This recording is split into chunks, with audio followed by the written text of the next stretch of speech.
Pernahkah kamu merasa hidupmu kosong, meski semua keinginan sudah tercapai? Bisa jadi, kamu sedang kehilangan satu hal yang hanya dimiliki manusia terpilih, sentuhan Rohul Kudus. Dalam video ini, kamu akan dibimbing menembus batas kesadaran, melewati kabut ego, hingga bertemu cahaya yang tak kasat mata, cahaya yang hanya muncul saat jiwamu siap. Ini bukan kisah fiksi. Ini adalah rahasia terdalam para wali, sufi, dan kekasih Allah yang disembunyikan berabad-abad dari manusia biasa. Jangan lewatkan satu detik pun, karena barangkali hari ini adalah hari di mana jiwamu dibangkitkan kembali. Simak kisahnya dan jangan lupa subscribe, like dan komen. Semoga yang komentar diberikan kemudahan dalam segala hal, dan dimudahkan dalam mendapatkan rejeki. Amin ya robbal alamin. Dalam diamnya dunia yang penuh kesibukan, ada sesuatu yang tak pernah tertidur. Ia bukan angin, bukan gelombang suara, dan bukan pula sekadar bisikan hati. Ia adalah kekuatan yang tersembunyi, yang bekerja senyap di balik setiap langkah manusia. Bukan nasib, bukan pula keberuntungan, tapi satu kehendak suci yang tak terlihat mata biasa. Tak semua orang menyadarinya. Kebanyakan hanya berjalan mengikuti alur dunia, mengira semua keputusan lahir dari pikiran sendiri. Tapi sesungguhnya, di balik ilham yang tiba-tiba datang, di balik air mata yang jatuh tanpa sebab, di balik pertobatan yang terasa seperti pencerahan, ada satu kekuatan yang menggerakkan segalanya. Dialah Rohul Kudus. Kekuatan yang menjadi tali antara langit dan bumi, dan yang hanya menyentuh mereka yang membuka hatinya. Bayangkan sejenak, seorang pengembara tersesat di padang pasir. Ia haus, bingung, dan mulai kehilangan arah. Tapi tiba-tiba, angin berhembus membawanya ke satu mata air tersembunyi. Bukan kebetulan, bukan juga kebodohan, tapi arahan. Bisikan tak bersuara yang menyelamatkan jiwanya dari kehancuran. Imam Al-Ghazali menyebutnya cahaya ilahi. Bukan cahaya yang bisa ditangkap mata, tapi yang bisa menghidupkan jiwa. Syekh Ibnu Arabi bahkan memberinya nama agung, roh agung yang menjembatani langit dan bumi. Tapi lebih dari semua istilah itu, satu hal pasti, kekuatan ini tidak bekerja di sembarang hati. Ia hanya menyentuh mereka yang bersedia hening, bersedia mendengarkan, bersedia merasa. Karena Rohul Kudus tidak datang dengan gemuruh. Ia hadir dalam ketenangan yang menusuk sampai ke relung terdalam. Dan bagi yang bisa menangkap isyaratnya, hidupnya tak akan pernah sama lagi. Di antara semua ciptaan Allah, manusia diberikan satu anugerah yang tidak dimiliki oleh malaikat ataupun jin. Bukan sekadar akal, karena akal bisa tersesat oleh logika yang sempit. Bukan pula nafsu, karena nafsu bisa membutakan nurani. Ada sesuatu yang lebih tinggi, lebih halus, dan lebih dalam. Cahaya yang tak tampak, tapi mampu mengubah takdir manusia. Imam Al-Ghazali menyebutnya nur ilahi. Bukan cahaya dari api, bukan juga dari bintang, tapi sumber dari semua cahaya. Ia tidak bersinar secara fisik, tapi ia menerangi jiwa. Cahaya ini tak bisa dipelajari di buku, dan tak bisa diturunkan lewat ucapan. Ia hanya datang sebagai anugerah. Kadang lewat kegelisahan, kadang lewat tangisan, kadang lewat peristiwa tak terduga yang meruntuhkan seluruh keyakinan lama. Syekh Ibnu Arabi, dalam kitabnya yang agung, menyebut entitas ini sebagai Ar-Roh Al-Azam. Roh agung. Ia bukan malaikat, bukan pula makhluk berjasad. Ia adalah cerminan langsung dari kehendak Allah. Ketika ia menyentuh satu jiwa, maka hidup orang itu berubah. Dari gelap menuju terang. Dari kebimbangan menuju keyakinan. Tetapi tidak semua orang siap menerimanya. Karena cahaya ini datang bersamaan dengan ujian. Ia seperti pelita yang hanya menyala di tengah kegelapan paling pekat. Dan siapa yang bertahan dalam gelapnya ujian, dialah yang layak disinari oleh kehadiran Rohul Kudus. Di saat orang-orang sibuk mencari kebenaran di luar, mereka yang terpilih justru menemukannya di dalam. Bukan lewat debat, tapi lewat diam. Bukan lewat suara, tapi lewat rasa. Ketika dunia menjadi sunyi, dan suara hati mulai berbicara, disitulah cahaya itu menembus batas segala logika. Ada sebuah tingkatan yang tak bisa dicapai hanya dengan membaca kitab atau menghafal dalil. Ia tidak tumbuh dari ilmu di kepala, tapi dari pengalaman yang membakar seluruh lapisan jiwa. Itulah makrifat. Bukan tentang mengetahui Allah, tapi tentang menjadi sadar akan kehadirannya tanpa batas. Makrifat adalah pengetahuan yang tidak dipelajari, tapi diresapi. Ia tidak muncul dari lisan para ulama, tapi dari dentuman rasa yang tiba-tiba menghentikan waktu. Seolah dunia terdiam, dan yang tersisa hanya satu kesadaran utuh, bahwa kau sedang berada di hadapannya. Bukan karena kamu melihat, tapi karena kamu disingkapkan. Imam Al-Ghazali dalam Ihya Ulumuddin menyebut makrifat sebagai cahaya yang dilemparkan ke dalam hati. Cahaya itu membuatmu melihat tanpa mata, dan mendengar tanpa telinga. Kamu tak lagi butuh dalil untuk percaya. Karena keyakinanmu bukan lagi dari argumen, tapi dari penyaksian yang tak bisa diingkari. Namun, untuk sampai ke titik itu, dibutuhkan perantara. Sebuah kendaraan halus yang membawa ruh manusia menembus dimensi ruhani. Kendaraan itu adalah Rohul Kudus. Ia bukan guru, bukan pula penuntun dalam bentuk manusia. Ia adalah hembusan ilahi yang mengarahkan langkahmu tanpa kamu sadari. Tanpa Rohul Kudus, makrifat hanyalah teori. Sebatas kata-kata indah yang mudah diputar-balikan. Tapi dengan kehadirannya, makrifat menjadi pengalaman hidup. Ia menjadi denyut yang mengalir di nadi, menjadi napas yang membisiki kebenaran setiap kali kamu hampir terjatuh ke dalam kesalahan. Makrifat bukan puncak dari pencarian. Ia justru awal dari penyaksian. Dan saat Rohul Kudus hadir, ia membuka satu pintu rahasia yang tak semua jiwa mampu menatapnya. Langit ketujuh. Sebuah dimensi di mana segala ilusi dunia luluh, dan yang tersisa hanyalah kehadiran Allah yang tidak berjarak. Di titik ini, Allah bukan lagi hanya zat yang disebut dalam doa. Bukan hanya tujuan dari ibadah, atau nama yang tertulis dalam mushaf. Ia menjadi kenyataan yang menyelimuti setiap tarikan napas, setiap detik kehidupan, setiap getaran rasa yang tak terucap. Tapi Syekh Ibnu Arabi pernah memperingatkan. Makrifat itu seperti samudra tak bertepi. Banyak yang mengira sudah sampai, padahal mereka baru meraba bayangannya. Mereka tenggelam dalam fata morgana rohani. Mereka menyangka cahaya yang menyilaukan itu berasal dari Allah, padahal hanya pantulan dari ego mereka sendiri. Itulah bahaya paling besar dari pencarian makna. Ketika seseorang merasakan sedikit rasa, lalu mengaku telah menjadi cahaya. Ketika seseorang mendapatkan isyarat, lalu mengklaim sebagai pewaris kebenaran. Padahal, mereka baru memulai langkah pertama. Namun, ada satu tanda pasti bahwa makrifatmu bukan palsu, yaitu ketika Rohul Kudus menjadi nafas bagi jiwamu.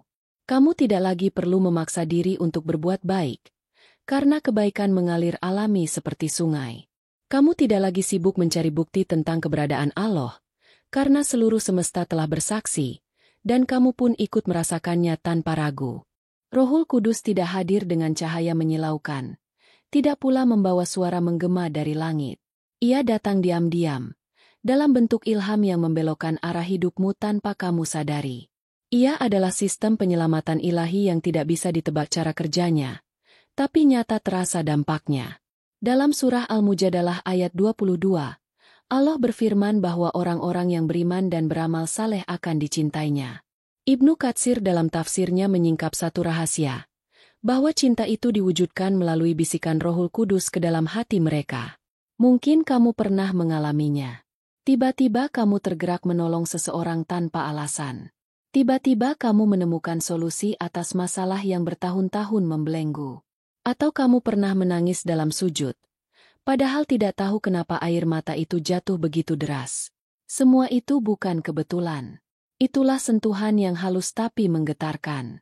Sebuah panggilan dari dimensi yang lebih tinggi. Rohul Kudus menarik jiwa dari jurang kehancuran, bukan dengan paksaan, tapi dengan kebijaksanaan yang lembut. Ia bisa datang melalui mimpi, melalui orang asing yang kamu temui secara tak sengaja, atau lewat kejadian menyakitkan yang memaksa kamu merenung, membuka hati, dan bertanya, apa makna dari semua ini? Setiap manusia memiliki momen genting dalam hidupnya. Saat di mana logika tak lagi bisa memberi jawaban, dan hati menjadi satu-satunya tempat berpijak. Di saat seperti itulah Rohul Kudus bekerja. Ia tidak menampakkan diri, tapi kamu akan tahu. Karena setelah itu, hidupmu tak lagi sama. Ada kalanya hidup manusia dipenuhi kesesatan yang tak terasa.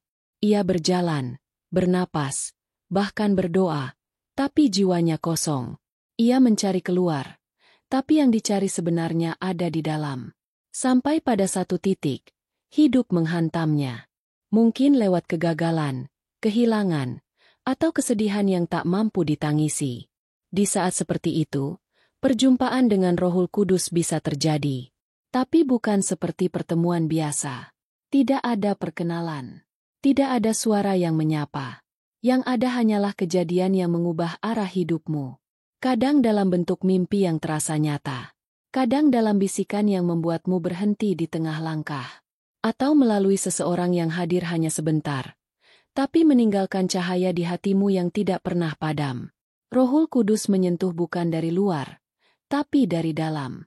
Ia menggetarkan lapisan terdalam jiwa. Ia membisiki kesadaran yang selama ini tertidur. Dan sejak saat itu, kamu merasa bahwa ada sesuatu yang berjalan bersamamu, membimbingmu, walau kamu tidak tahu dari mana datangnya. Perubahan itu tidak selalu besar. Ia bisa muncul dalam bentuk yang sederhana. Tiba-tiba kamu merasa jijik terhadap dosa yang dulu kamu nikmati. Tiba-tiba kamu memilih diam saat biasanya kamu marah. Atau kamu merasa rindu kepada Allah, padahal sebelumnya kamu merasa asing dengan namanya. Itulah bukti Rohul Kudus sedang bekerja. Ia tidak membalikan dunia luar, tapi ia membalikan dunia batin. Dan ketika dunia batin berubah, maka seluruh hidup akan ikut bergerak. Seakan waktu berputar ke arah yang baru. Bukan karena kamu berusaha, tapi karena kamu sedang dipanggil. Para wali, para pencari sejati yang telah menempuh jalan panjang menuju makrifat, tidak pernah sampai tanpa satu rahasia. Rahasia itu bukan terletak pada banyaknya ibadah lahir, atau panjangnya hafalan doa, tapi pada kesiapan jiwa untuk ditinggali oleh sesuatu yang suci. Rohul Kudus hanya hadir ketika 3 kunci utama dibuka. Kunci pertama adalah fanafilah. Ini bukan sekadar menghilangkan kesombongan, tapi benar-benar melepaskan rasa memiliki atas diri sendiri. Saat kamu berkata, milikku, pikiranku, kehebatanku, maka Rohul Kudus menjauh. Karena ia tidak akan menempati ruang yang sudah penuh oleh ego. Fanafilah artinya melebur. Dirimu hilang dalam samudra kehadiran Allah. Tidak ada aku. Tidak ada selain Dia. Kunci kedua adalah saratul khauf war raja. Seimbang antara rasa takut akan murka Allah dan harapan akan kasih sayangnya. Jiwa yang hanya takut akan kaku. Jiwa yang hanya berharap akan lalai. Tapi jiwa yang mampu berdiri di antara keduanya akan menciptakan resonansi batin yang selaras dengan frekuensi Rohul Kudus. Seperti magnet yang menarik cahaya untuk turun ke dalam dada. Kunci ketiga adalah murakabah. Kesadaran yang terus-menerus bahwa Allah sedang melihatmu. Bukan karena kamu sedang salat, tapi karena kamu sedang hidup. Setiap detik, setiap helaan napas. Murakabah adalah antena ruhani. Dan hanya dengan antena itu, sentuhan Rohul Kudus bisa diterima dengan jernih. Namun ingat, 3 kunci ini bukan amalan biasa. Ia bukan ritual yang dikerjakan seperti rutinitas. Ia adalah revolusi kesadaran. Perubahan total dalam cara memandang dunia dan memandang diri sendiri. Seperti kata Syekh Ibnu A'ailah, amal lahir hanyalah kerangka. Isinya adalah ruh yang hidup. Dan itulah Rohul Kudus. Saat ketiga kunci telah terbuka, jiwa menjadi ruang yang hening. Tidak lagi gaduh oleh ambisi. Tidak lagi bising oleh rasa ingin tahu yang dangkal. Dan dalam hening itulah Rohul Kudus turun. Bukan sebagai tamu, tapi sebagai nafas baru yang menyatu dengan ruh manusia.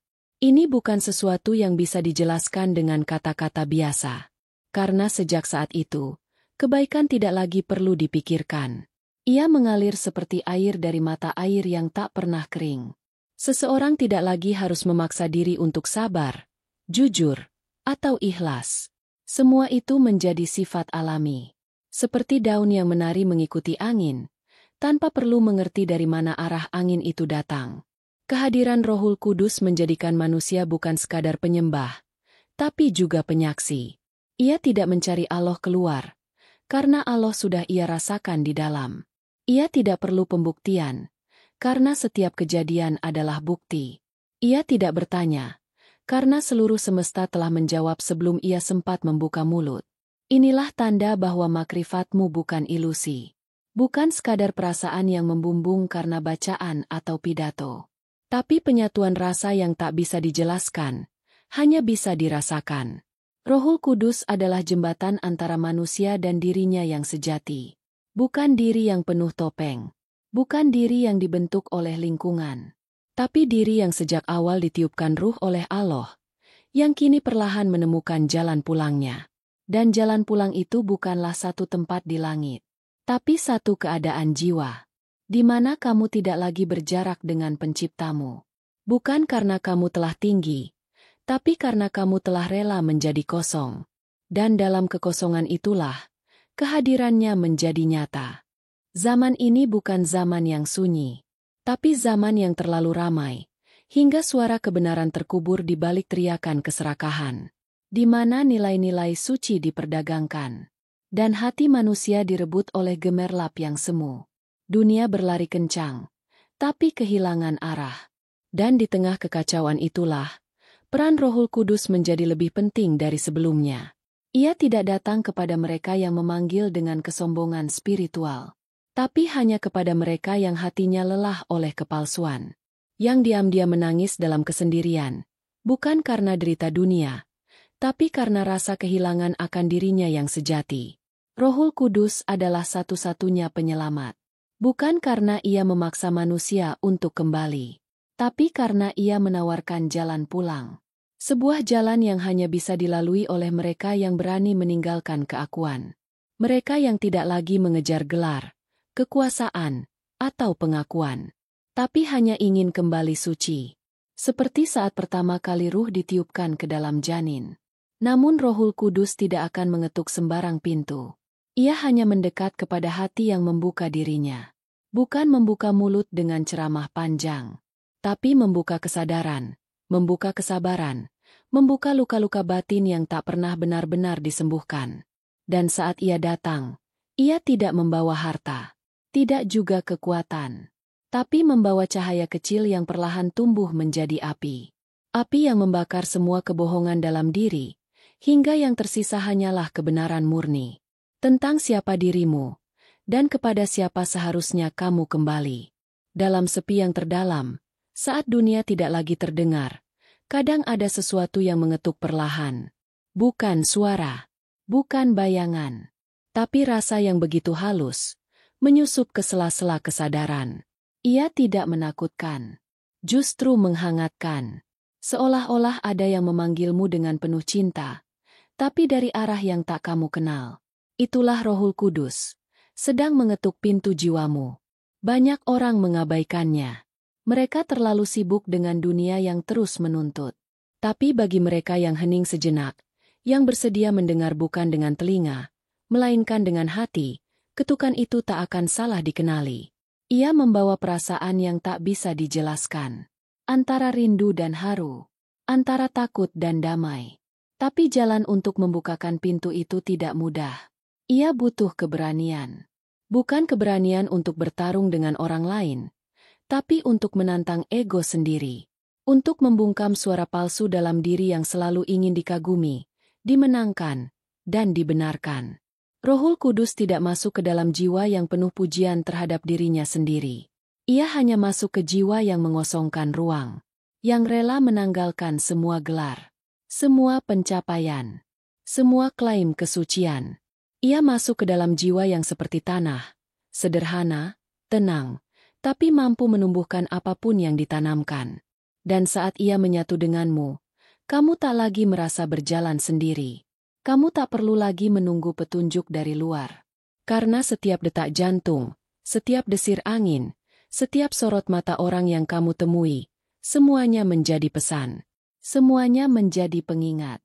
Mungkin, Saat ini, detik ini, Rohul Kudus sedang berdiri di ambang jiwamu.